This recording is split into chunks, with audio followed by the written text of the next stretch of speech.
E dyta ishte, domethënë, gjetja e klientëve. E dim se tregu në Maqedoni nuk është se është shumë i zhvilluar në këtë drejtim dhe do shta për që të dalim në tregun europian. Edhe pse, domethënë, investitorët ishin nga Zvicra, por përsëri ishte një problem që të tregojmë se kemi kapacitet dhe të na besojnë klientët e jashtëm që mund të zhvillojmë projekte këtu tek ne. Dhe e treta ishte financimi, domethënë ajo që për 7 vite ne mburemi është se nuk kemi marrë fonde nga jashtë. Domethënë çdo gjë është bërë me financimin tonë, domethënë po. Edhe besoj se këto ishin 3 ato kryesore që na bën që të kemi vështirësi në fillim, mirë, po i kaluam dhe tani besoj se jemi shumë më mirë. Tash më kujtoi ajo fjala Gjika Zvicra, më shumë se tetova, po.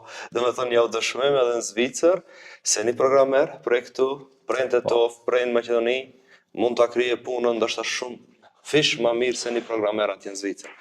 Po, domethënë kemi kapacitete burimore të njerëzve, domethënë këtu kemi studentë shumë të mirë që domethënë ne kemi tregu jo vetëm kompania jonë, po këtu në Tetov edhe në Maqedoni ka shumë kompani që bashkëpunojnë nearshoring, domethënë me kompani nga Evropa.